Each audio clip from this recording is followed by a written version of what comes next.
नित्यानन्देश्वरसमारम्भां नित्यानन्देश्वरिमध्यमाम् अस्मदाचार्यपर्यन्तां वन्दे गुरुपरम्पराम्।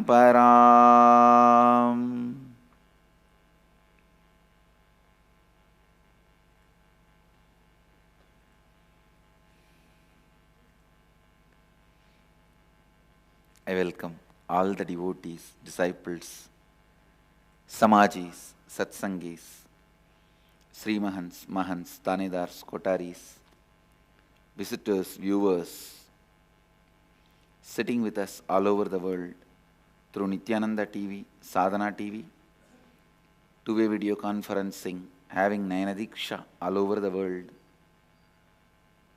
cities sitting with us in two-way video conferencing, having Nayana Diksha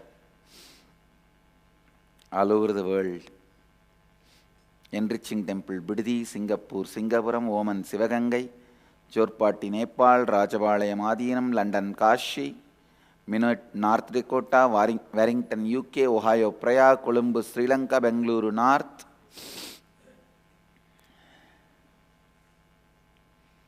Toronto, Tirukkaiyilaya, Seattle, Chidambaram, Guadalupe, Rameshwaram, Los Angeles, Arunachalam, Surrey, Canada, Oklahoma, Somanatham, Nityananda University, Paris, Houston, Kalahasti, San Jose, Madurai, Charlotte, Srisailam, Scottsdale, Arizona, Cluj, Romania, and some more cities are joining. I welcome all of you with my love and respects.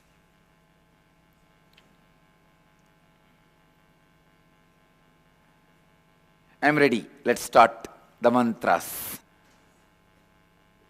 Just before entering into the mantra,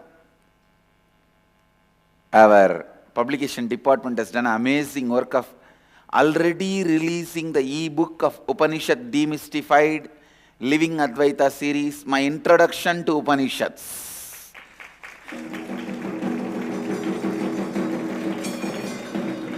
My introduction to Upanishads, all these days satsangs are already transcribed and available as an e-book.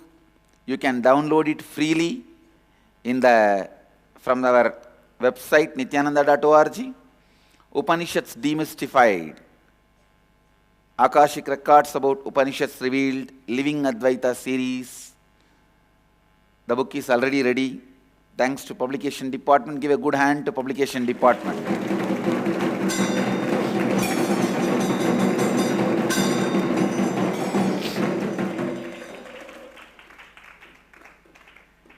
Blessings to publication department. They are really, really active and doing a wonderful job. Great.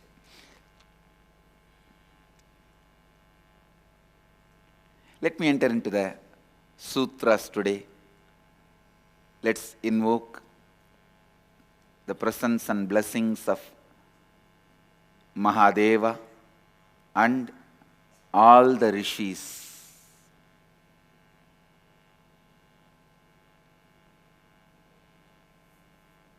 Let them all bless us to vibrate in the same frequency, so we understand and experience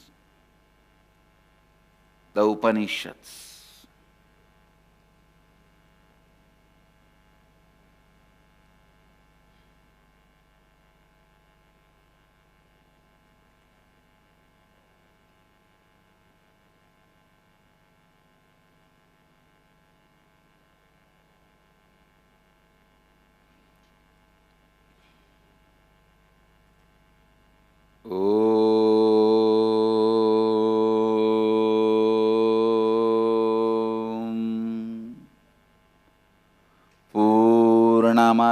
पूर्णमिदं पूर्णात् पूर्णमुदच्यते पूर्णस्य पूर्णमादाय पूर्णमेवावशिष्यते।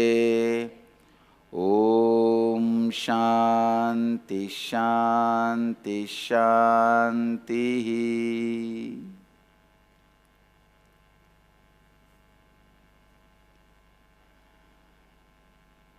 Om. The yon is full, fullness. Fullness. This from fullness, fullness doth proceed. Withdrawing fullness of, even fullness then itself remains.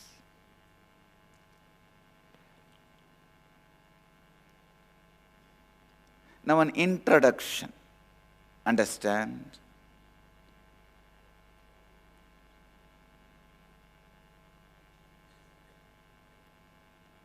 A normal man's life in the waking state runs based on logic. How much ever you condemn logic, you can't drop it. Understand? Even after realizing the state of God, if I feel like sneezing, I have to pick up the kerchief and wipe my face. It will not come by itself and wipe my face. A waking state of human life is bound by logic. It functions by logic. Logic is the law of waking state of human life. But human life is not just waking state, as we are all made to strongly cognize. That is where we need to understand.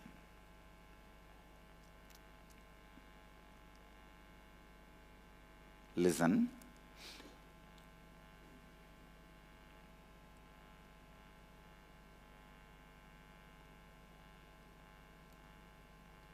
When the emotion interferes in any equation, logic loses its base. For example, 2 plus 2 is 4 is logic.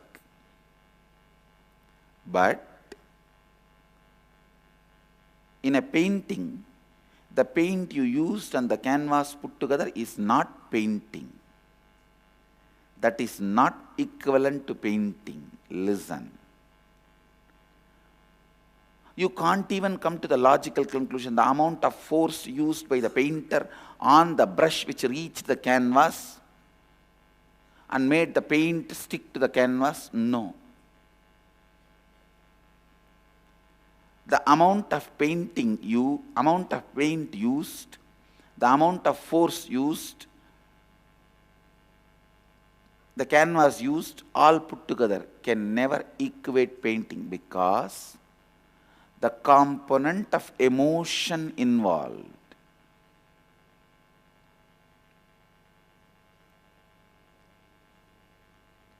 That is why even the country law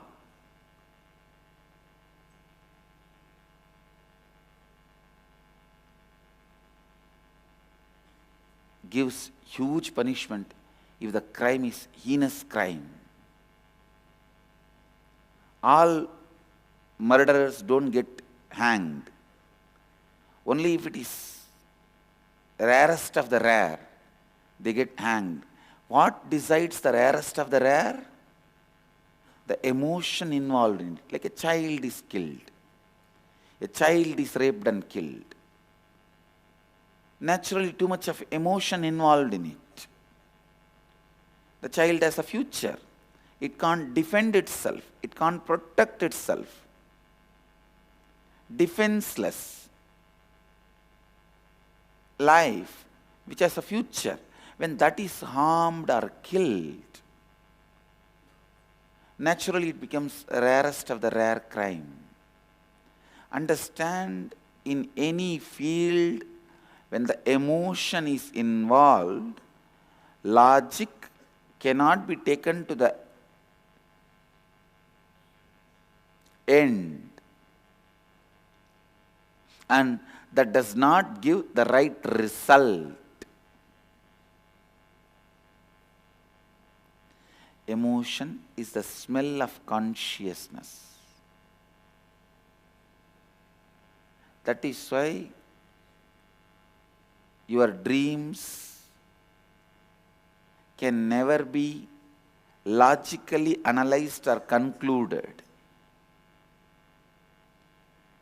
Suddenly you will be sitting with somebody who you never want to see in your life, waking state, and having breakfast. Instead of breaking fast, you will be breaking your head. Listen.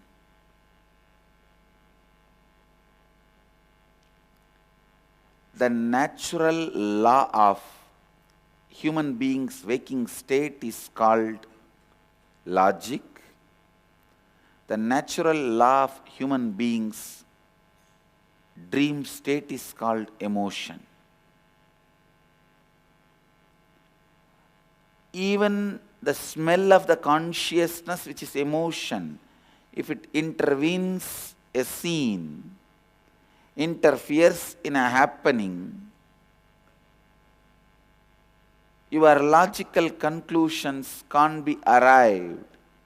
Your logic loses its value, its stature, its status, its ability to answer why, who, what, when, where, how.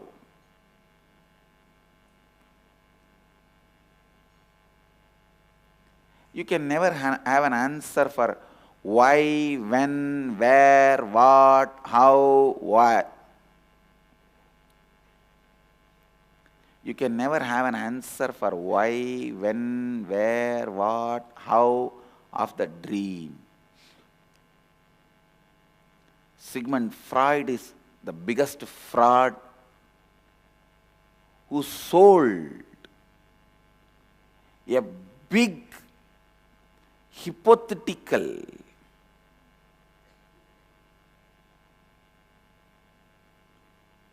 a big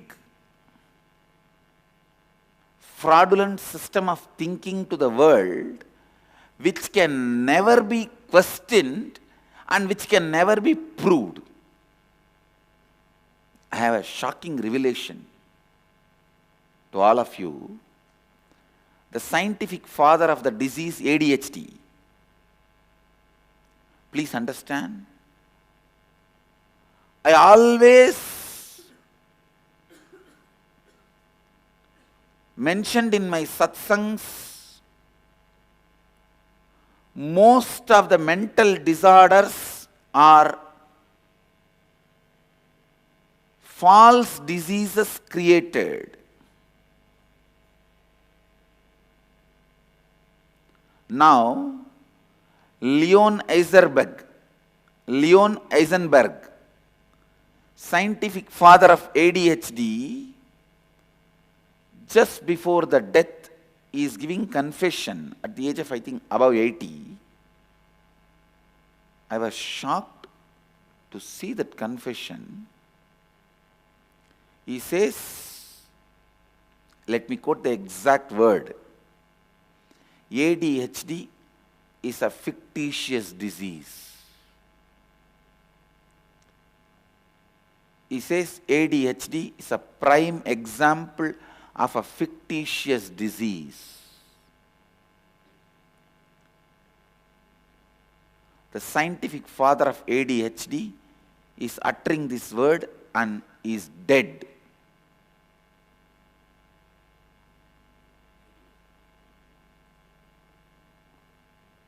ADHD is a fraud intended to justify starting children on a life of drug addiction.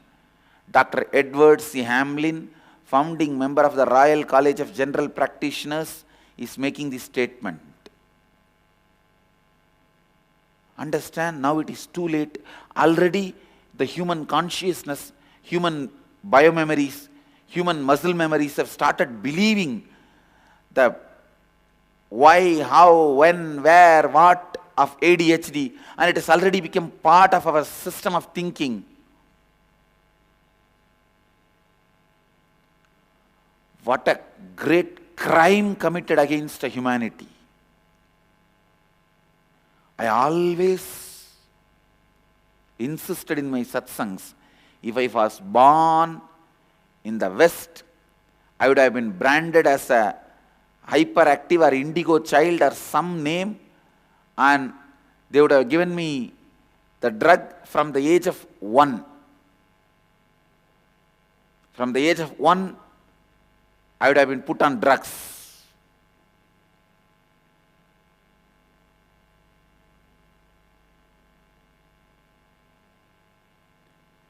They are saying fictitious disease created with a fussy diagnostic methods. There are tons of articles about this fictitious disease, how they developed it.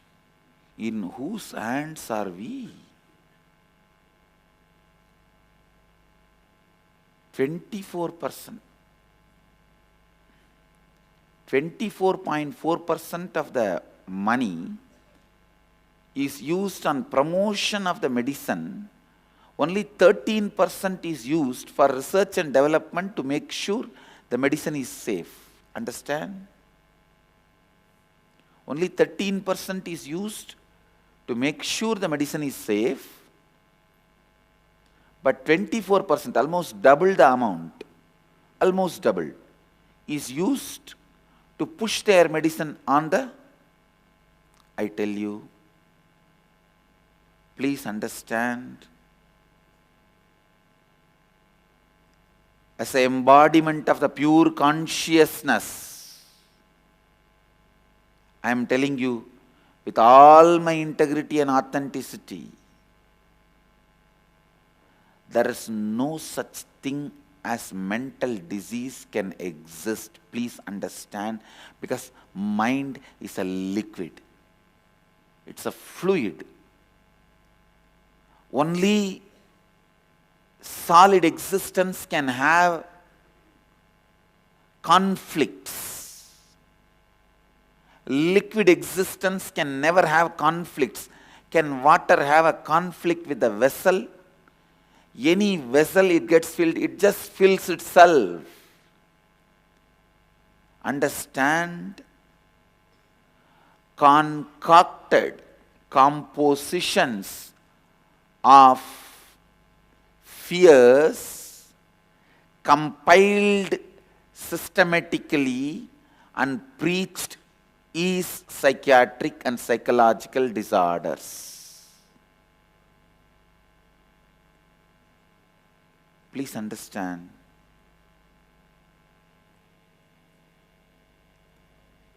The psychopharmacology units all over the world, psychopharmacological units all over the world are made to believe by some vested interests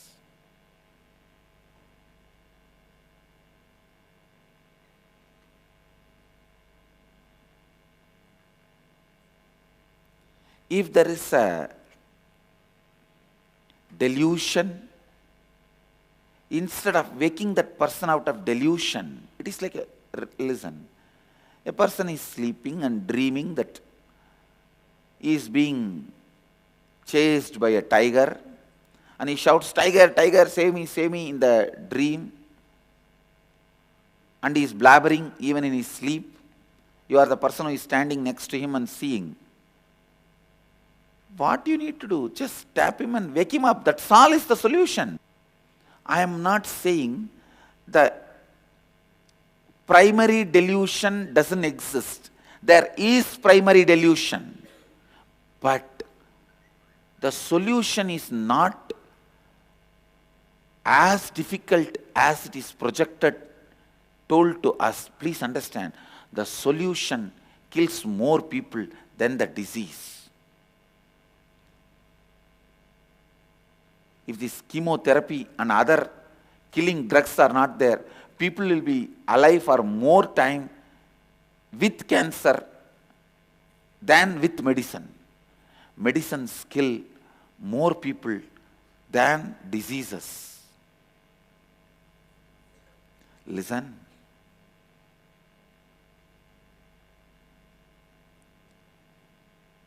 The internet has done such great good to humanity, human society. Some people are using it for bad, that is different. All these truths come out and reach to common men because of internet.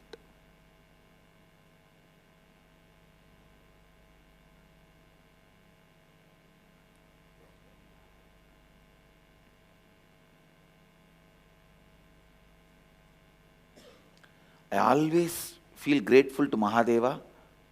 Mahadeva, you blessed me with parents who are completely unaware of all this stupidity. No, really.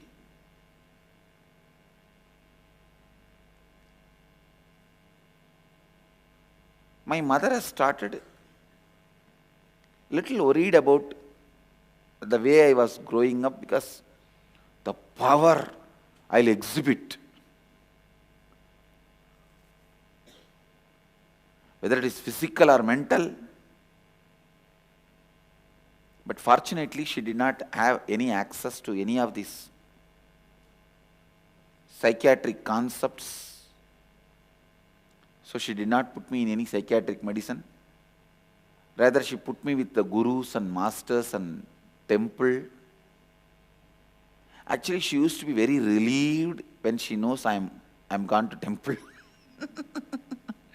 I've gone to some Swamis. I've gone to some of these masters. She tried to send me to school, which I am not ready. Neither I was ready, nor the school was ready to have me. Now, actually, the teachers used to feel so relieved when I escaped from the class.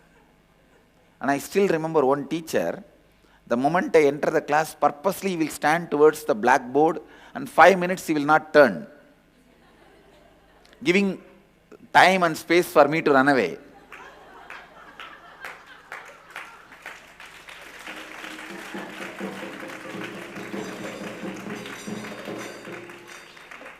Once the class leader boy, he said, Sir, this boy is running away. For that only I am turning the back. Why are you shouting? Keep quiet. Let him go. Because the questions I ask, they will never be able to answer. And they don't want to answer also. The field of the emotion can never be logically analyzed, organized, arranged. To understand that, you need a altogether different level of cognition. The level of cognition, the cognition which empowers you to experience emotion, is called love. Listen. The cognition which empowers you to experience the law of the waking state is logic. The cognition which empowers you to experience the flow of the emotion is love. Other than love, nothing else can be useful to dissect, bisect, understand emotions. Sigmund Freud, the biggest fraud, he exploited the ignorance of human beings, knowing that the component of emotion cannot be logically analyzed and understood. And same way, if you develop a system to analyze logically the component of emotion, you can't disprove the system also. The gray area of neither can be proved nor can be disproved has been abused and misused, manipulated by Sigmund Freud. People who use the gray area. When you know law, if you are using the gray area, you are a criminal. If you know the field of emotion, dreams, mind, and you use the gray area, you are a criminal. If you know the science of consciousness, and if you use the gray area, that is the biggest conspiracy. I tell you, most authentic beings who never exploited the gray area of the consciousness and presented the truths as it is are Upanishadic rishis.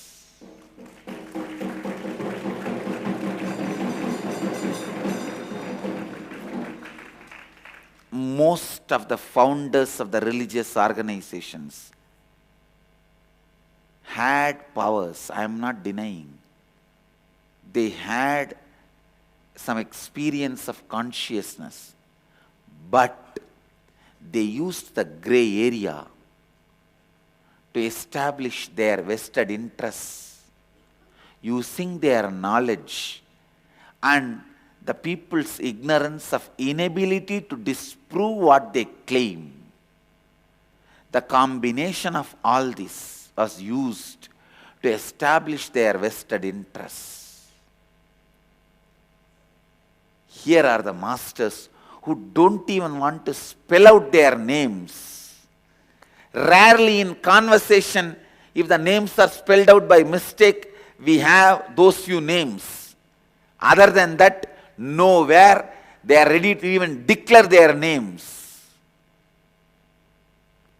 Even in those places, only the last name, that means the family name is available for us. Vyasa is the title, not the name. It is like a Swami. How you call me Swamiji? It's a title, not name. That much of apaurushyatva, that much of non-interference of the author or his vested interests.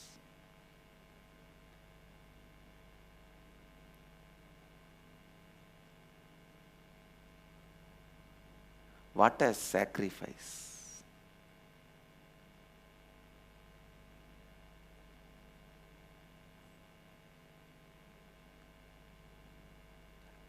When I read the Upanishads, again and again I fall in love with rishis. The rishis who express these Upanishads. Every time I read, my eyes are filled with bliss tears and I am in love with them. A person of knowledge, please understand, a person who leads the army should never have fear even in the corner of his being. Because so many persons' courage is exploited by his courage. He can't have fear even in the corner of his being. He has awakened so many persons' courage and leading all of them, he has no right to have fear.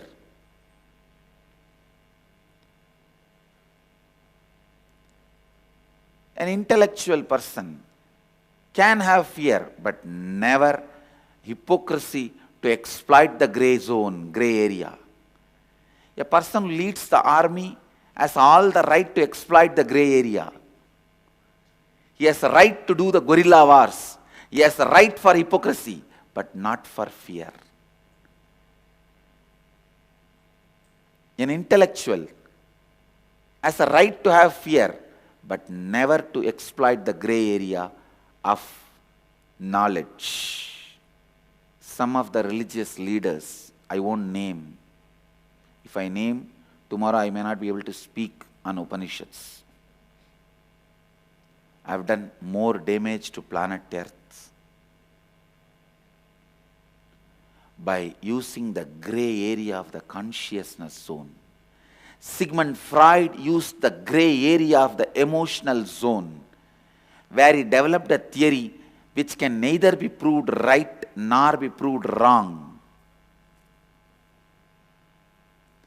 As long as it can't be proved wrong, it can continue to exist. That is what is using the intellectual gray area. Same way, some of the founders of some of the religious organizations, when they got some powers, spiritual powers, by the conscious experiences, but not yet fully awakened and enlightened, used that gray area to establish their vested interests. Here are the rishis, the Vedic rishis. I tell you guys, if you are living Vedic tradition,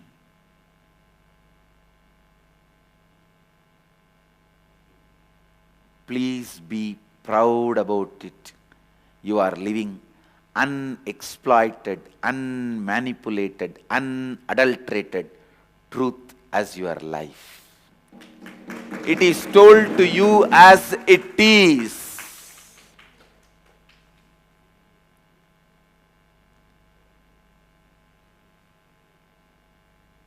Neither the disease is fictitious, nor the diagnosis is fussy methods. If you are screaming, seeing the tiger chasing you in your dream and asking for a help, the rishis just say, come on, wake up my son. They just wake you up, that's all.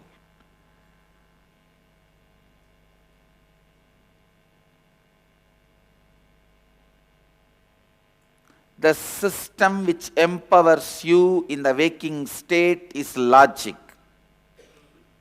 The system which empowers you in the emotion, dream state is love. The system which can empower you in conscious state is Advaita.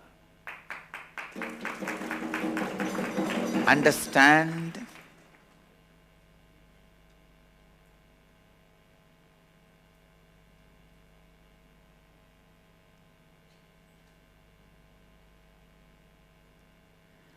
All your emotions, if you handle it with love,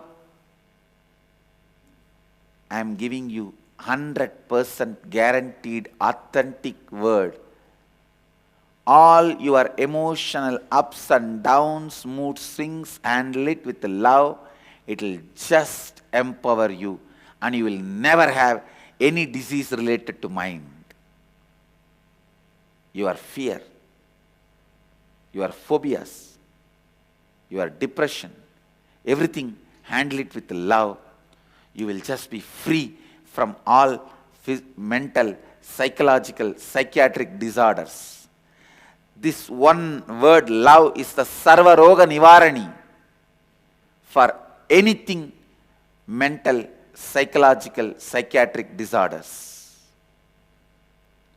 You don't need to go through these fussy diagnosis methods.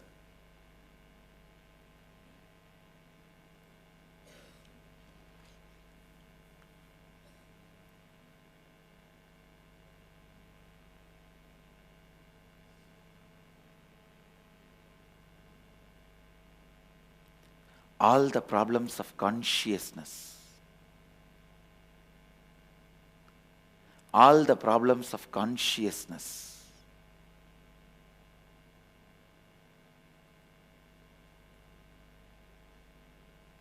can be handled just by the one principle, Advaita. Logic will not be useful in the field of emotion, and emotion will not lead you in the right level, right angle in the field of consciousness. That is why whenever you fall into the space of emotion, you lose your logic. When you fall into the space of consciousness, you lose your emotion. If your basic cognition is emotion, you lose all your logic. That is why it is called falling in love. Actually, it's not exactly love, it's some kind of attachment, infatuation. When you are infatuated, attached, all your logic disappears. When you are coming in touch with the Advaitic space, all your emotion disappears.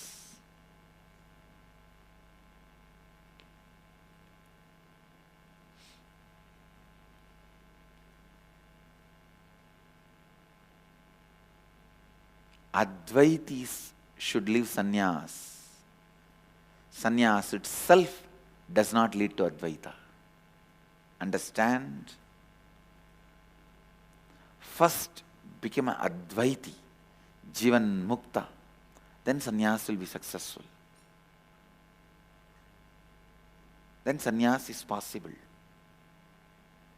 Otherwise you will start developing attachment to your stupid Kamandalu, water pot. I have seen sannyasis who left everything. They dropped attachment to everything. But their Kamandalus they can't leave. That water pot.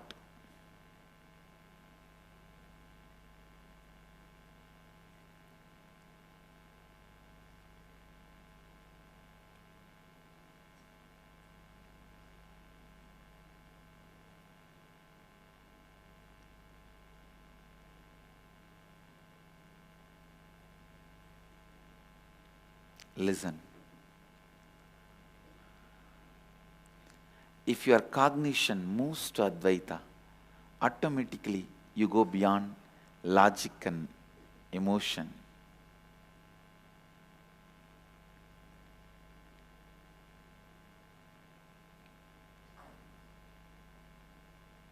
I just can't control my celebrative mood when I read even one verse of Upanishad.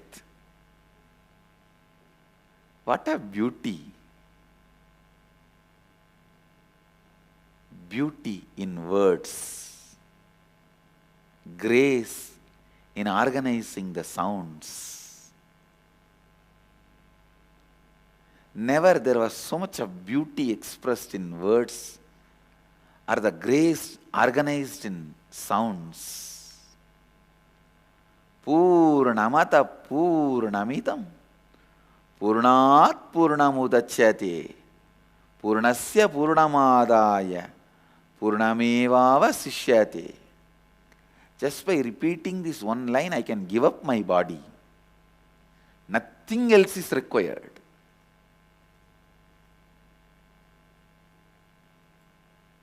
Nothing else is required. This one verse was made available to me in my human body is enough. This human body has achieved what it needs to achieve. This one sacred sentiment, the one sacred truth is revealed to me is enough. This human body is useful. It is used more than it can be used.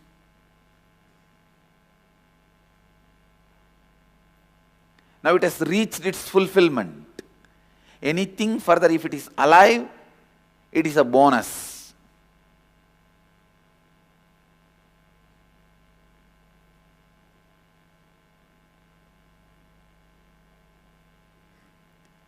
The cognition, when that gets centered on consciousness, life is love, laughter, joy, and life itself. Let us now understand how to make our cognition centered on this sacred truth. The whole comes from whole and be established in the whole and gets back to whole, and even during this whole process, it remains as whole. How can we align our cognition to it? As I said, Mathematically, you can never understand this verse. Mathematically, you can't say 2 comes out of 2 and stays as 2 and goes back to 2. Even after that, it remains as 2. No. That is why the concept of zero, no brain was able to conceive other than the Rishi's brain.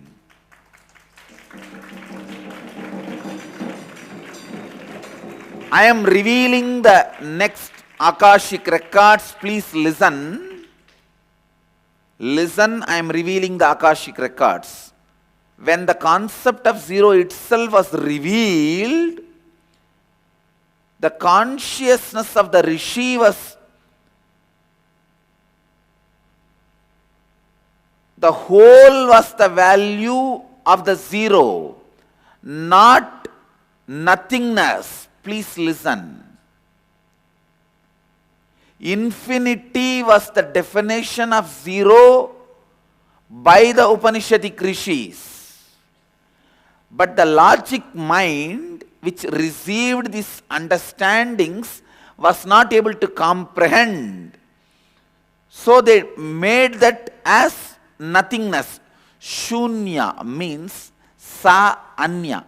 There is nothing other than. This exists is shunya. Sa anya. Nothing other than this exists means anything you call it as anya, inclusive of that is shunya. Listen. Sa anya. Anything you call it as other, including all that is shunya. Zero of Indian rishis is not zero of Western mathematicians. Zero of the Indian rishis is not the zero of Western mathematicians. Unfortunately, the zero which got delivered here, traveled there and came back with a new interpretation, become part of our thinking system. In further satsangs, I will reveal more and more details of applying the original zero of the Vedic rishis into our logic, love and conscious cognitions. This one understanding, zero is not nothingness, it is infinity.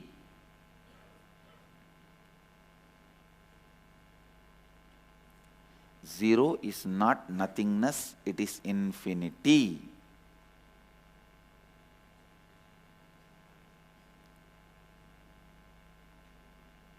This one statement, if this one cognition is digested into your system, if this one truth becomes your cognition, your whole life will take a new turn. You will not believe anymore the stupid theories of you are going to have death or destruction, the stupid theories of one life concepts, all that will disappear. How can you have one life? How can life have one life? You can have one body at a time, that is accepted. How can life have only one life? Then are you just body? Then after the life leaves, the body should be functioning.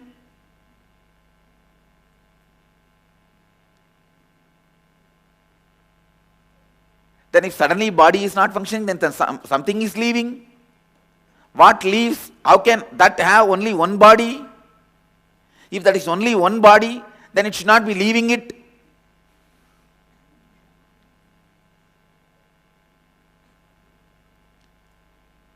Tons and tons of stupid cognitions you are carrying will melt down. Tons and tons of stupid beliefs you are carrying will melt down with this one sacred truth. Zero is not nothingness, zero is infinity.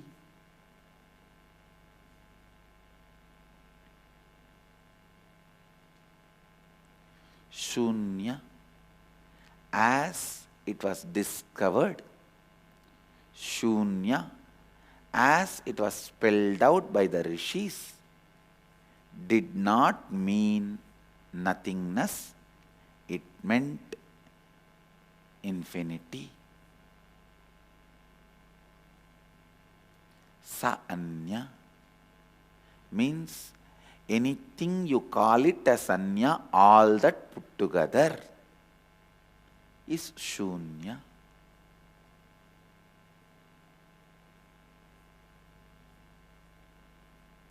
Na anya, nothing other than, is different.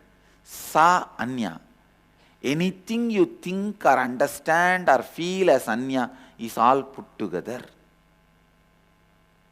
Means the possibility for the other to exist does not exist in shunya. Because anything you say other, we say already we have included, that is why it is shunya. I am not disagreeing. Primarily there is a problem in human beings, but I am not agreeing to any of these psychiatric, psychological, fussy diagnostic methods and the cures. I wanted all my Gurukul kids who are already there and who are going to come, thousands and thousands, to take up the field of psychology, psychiatric, and tell the truth to the world by dedicating their life to that field and expose that field to the world.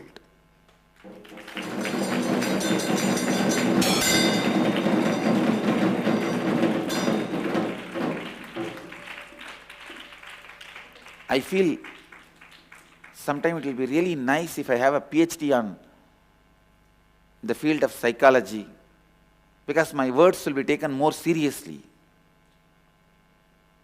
And I'll get it. I'll get it.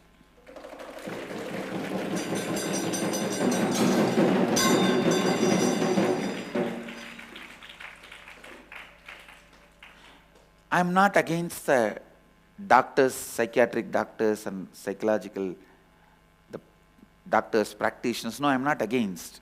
All I am telling you is even you are deluded. The lie is sold to you, even to you it is being sold. I'll continue on the Upanishads. I'll continue the music started by Mahadeva in his Rudra Veena.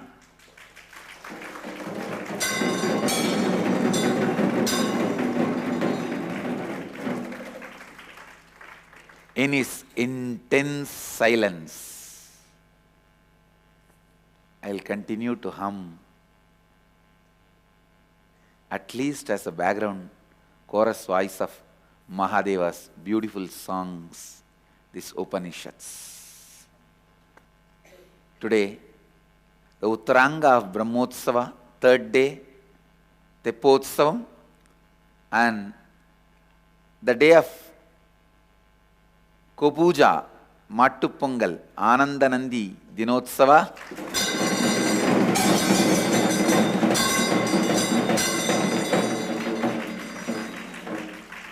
And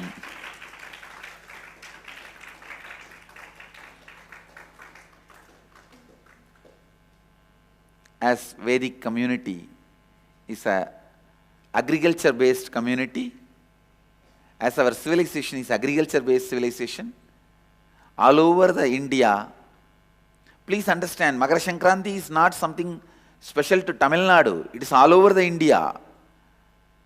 They celebrate this Makara Sankranti, thanking Surya, who is the source of life for agriculture lifestyle, and thanking all the animals supporting agriculture, not just cow and bull Even goats, all the animals are revered, respected today, loved.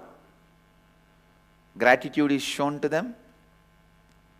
Today we have the Mattu Pongal celebration of the Gopuja in our Goshala, and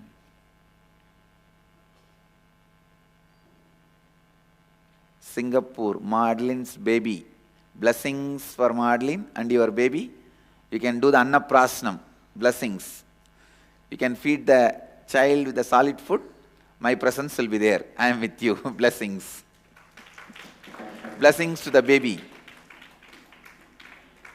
Singapore is keeping deities beautifully. Deities are very happy. Blessings to all the devotees. And especially the puja team. Deities are very happy. You guys have to just quickly get the Prabhavali and Bhogamurti. That's all. And start the worship regularly. Blessings.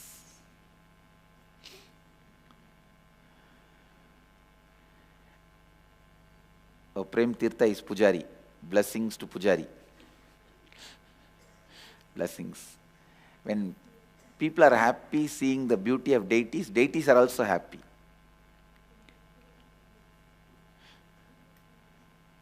See, just to see the joy in your eyes only, I am wearing all these snake, all these jewelries. Otherwise, what will I do with all this? But when I see joy in your eyes, I feel joy. When I see you are enjoying, I am enjoying.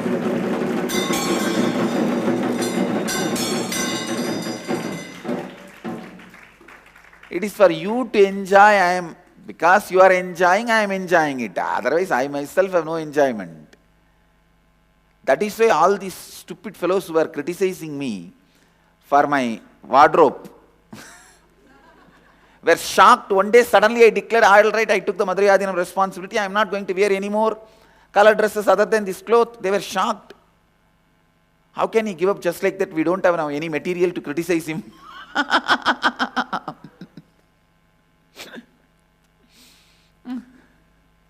Because they were constantly criticizing, oh, he wears all color clothes, he dresses up himself, all that. Suddenly one day I declared, no more color dresses, only I'll use this color, because I took the responsibility of Madhurayadinam. Because I myself never have any attachment to any of that.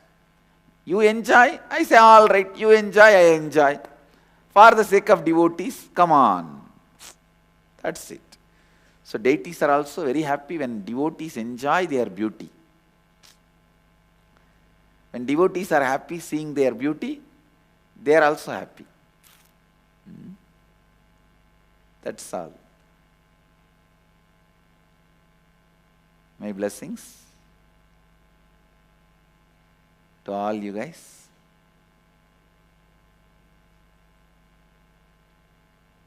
Real Upanishadic satsang feels like every day I am delivering the fulfillment of delivering a baby,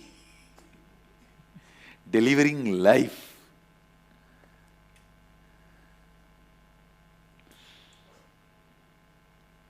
With this, I bless you all. Let you all radiate with integrity, authenticity, responsibility, enriching, causing, living Advaita, eternal bliss, Nityananda. Thank you. Be blissful.